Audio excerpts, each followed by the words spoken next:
Looking toward the lady, he said, "Patricia Arnell Peterson, your friends call you Nell. Your moneymaker has caused you great pain over the years. Countless abortions, assaults, and this is the 4th time you have been raped. All this pain has you afraid to live any longer, but you have just started living."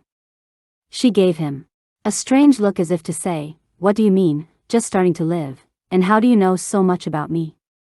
As he continued, "You have been listening to friends and family about this nonsense of a moneymaker, and you were not put here to make money, but to understand and respect the gift of love and the many meanings it has. Your problem is you don't know what love is."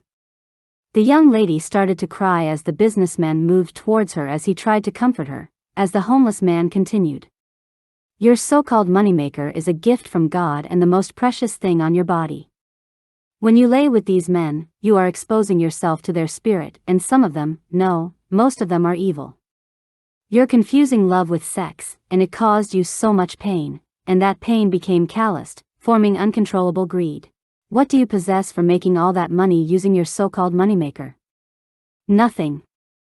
Not a house, a car, not a thing. So what have you been doing with your money?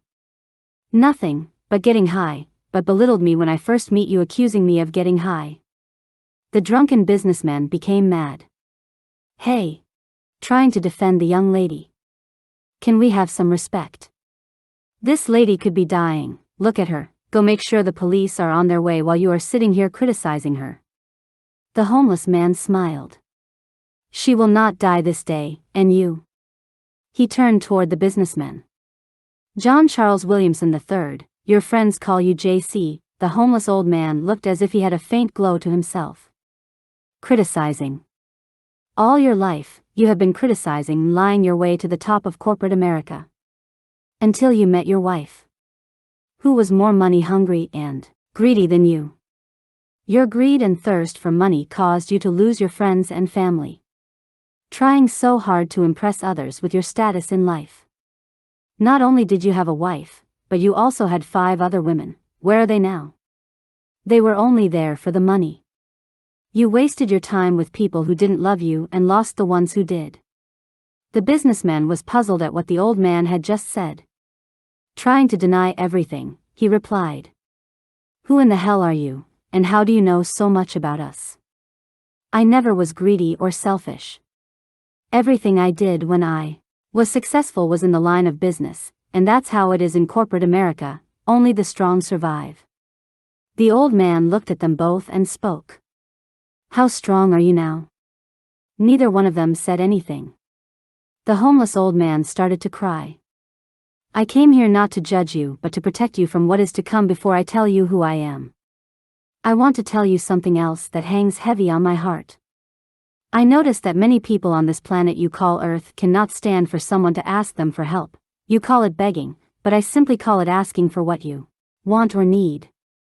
You give but only twice a year during your holidays called Thanksgiving and Christmas.